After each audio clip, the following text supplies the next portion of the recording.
Good morning, everybody. Happy Thursday to you. My name is Tim Harris. It's 10 o'clock. It's time for 10 with Tim. We are going verse by verse right now through the book of Esther. We're actually doing the whole Bible. We've been at this for a while. Most of you have been with me from the beginning. Some of you are new, though, and I'm glad that you're with me. Glad that you found us.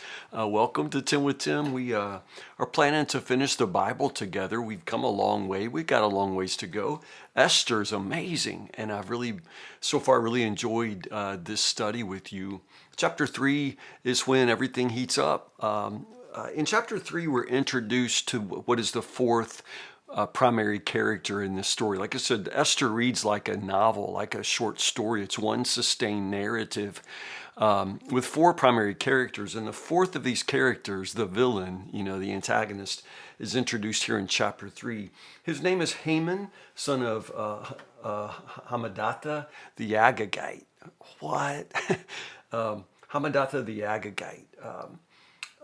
There's interesting, for me, just a couple of things several things stand out in this chapter. But number one, I don't think I mentioned this yesterday, but at the end of chapter 2, Mordecai, thwarts an assassination attempt from King Xerxes. Esther reports that, actually gives Mordecai credit for the intelligence, but you'll notice that nothing happens for Mordecai. It would be an opportunity for him to be promoted. So it's kind of interesting that, the next thing we hear is, Haman, son of Hammedatha the Agagite. What? Who is this? He is the one who is just elevated, just dramatically in the kingdom of King of Xerxes. With that, he was given this position where everybody except the king, it sounds like all the king's officials have to bow down to him, show him respect every time he passes by, which is a little over the top. But the Persian court was known for these kinds of extravagant demonstrations of obeisance, just extravagant displays of royal deference. And so, yes, you bowed, you laid on the ground for a guy like Haman. And Haman expects this, comes to think he's worthy of this, which is why it flies right up his nose that there's one person in the entire kingdom who just will not tip his hat to him, and it's Mordecai. Mordecai refuses to bow down or show him respect. Why? I've read this a bunch in my life, but I guess this time through I'm just kind of like, well, why doesn't he? I guess I've always thought, and maybe this is still the case, I don't know. I encourage you to do some research. I'm going to do some extra reading.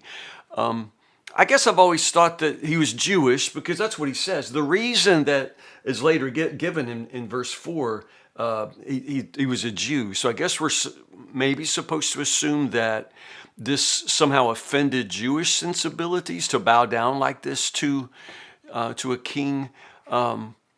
But I don't know that it did necessarily because, we're reading the Bible together, and I've seen several times by now where, like David bows down before King Saul, for example. So it must not necessarily be a breach of, the first or second commandments for a person to show respect. You're not worshiping, but to show proper respect to a foreign dignitary. Again, I don't know that it's necessary against Jewish law. The Jews sometimes, it seems, did bow down to show respect. Again, not to worship, but simply to show respect to the, to the royal power. But Mordecai refuses to do this.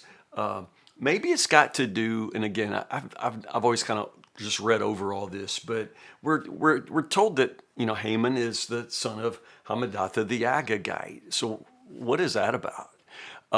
Well, if you remember, Agag, he's an Agagite. Agag was that king that Saul brought back from his battle against the Amalekites. And remember that?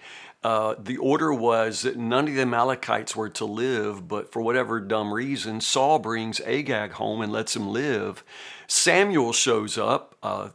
Samuel, confronts Saul, loses his mind on Saul, kills Agag, and this is when Saul, more or less is rejected by God as king.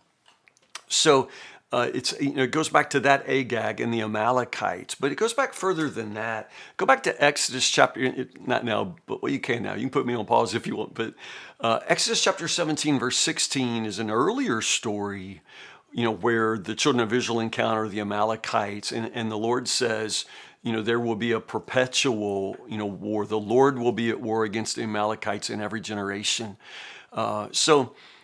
Haman is an Amalekite. He's a descendant of Agag, a descendant of the Amalekites. And we know from Esther chapter 2, I guess it's verse 5, is it? I'm not looking.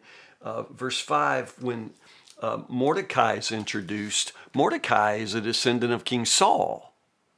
So you have this ancient kind of hostility introduced into this story where Mordecai, the descendant of King Saul, is somehow, in this confrontation with Haman, who is a descendant of the Amalekites. And it just sort of suggests that there's an ancient hostility that rises here. Anyway, that doesn't really answer the question, but it's a whole lot of extra information that makes you forget you had a question, right? My next question is, Mordecai told everybody he was a Jew, and there's this incredible tension for the Jews, of course, living, scattered, because, and this is true of the Jews in every place in all times, they always have zero political power. They're scattered throughout the nations. They don't assimilate well because of their allegiance to their one true God. They don't assimilate well, and for that reason, they are always sort of this focus, this object of fascination, sometimes fear, and then often just sneering hatred and contempt. And that's what happens here. So that tension of trying to blend in, fit in, remaining distinctively Jewish is always there. But Mordecai had specifically told Esther, don't tell anybody you're Jewish. So he gave her that advice, but then he's walking around, wearing his yarmulke and telling everybody he's Jewish. So I don't understand that either.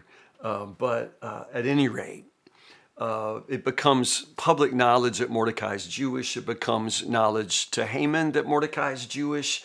And then in verse 6, and one of the most ridiculous and horrifying escalations I've ever seen in my life, once Haman understands that Mordecai is Jewish, he decides it's not enough to lay hands on Mordecai alone. Instead, he looks for a way to destroy all the Jews.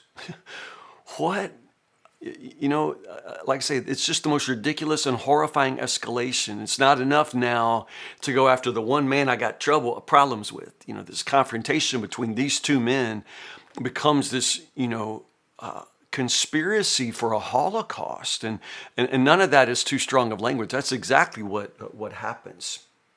So, verse 7, the month of April, during the 12th year of King Xerxes, lots were cast in Haman's presence. The lots were called Purim. They're dice. They're dice. Purim are dice. And so they cast dice. Now, this reflects the Persian fascination with magic. And again, Haman is thoroughly Persian. He's trying to, at this point, find the lucky day.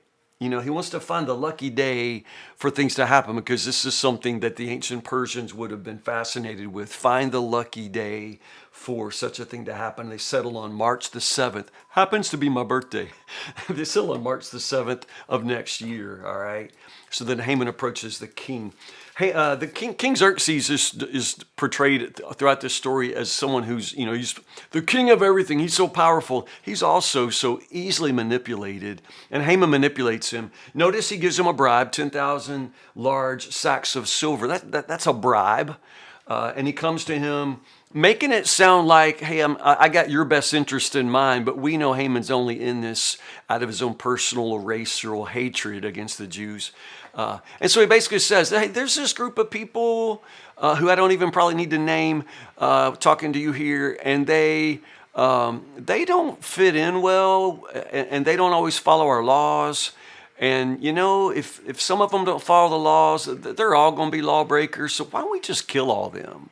It's the most ridiculous proposal ever. It's horrifying. And the king says, all right, good idea. And he, signs it with his signet ring. Remember, anything that King Xerxes does is irreversible, irrevocable. Once he says it, it can't be unsaid. And so on verse 12, it's interesting. On verse 12, it literally says on the 13th day of the first month, the ancient Hebrew calendar, the 13th day of the first month, I encourage you to look back at Leviticus chapter 23, verse 5, because what this is the eve of Passover. And so when Jews tell and retell this story, that it's the day, that, they're looking for a lucky day for the Persians, but it turns out to be the eve of Passover. So it's a day that is so freighted with meaning for the Jews.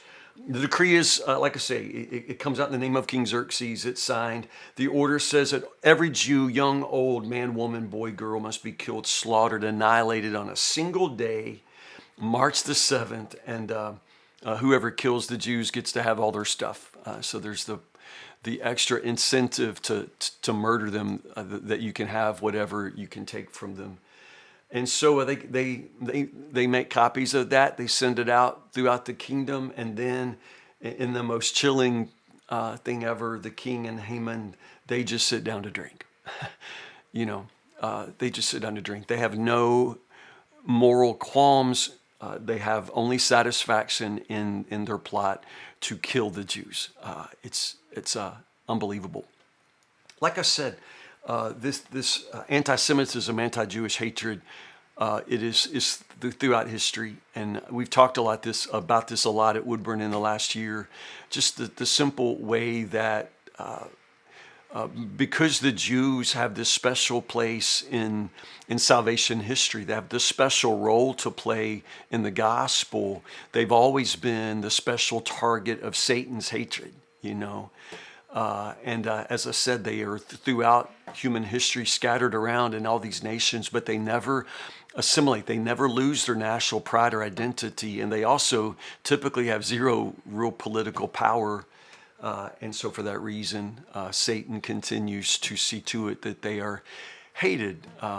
Throughout all human history, there's so many things that change. Almost nothing remains the same, but the one thing that is always the same is the world's hatreds for the Jews. And you see this in living color in Esther chapter 3. We'll pick up right here tomorrow, Esther chapter 4. Again, it's a short one, verses 1 to 17. Esther 4, verses 1 to 17. Have a great Thursday. I love you guys so much. I'm loving Esther. I hope you'll just really dig in with me, and let's let the Lord speak to us and show us what we can learn in this great story. Have a great Thursday. I will see you in the morning, Lord willing.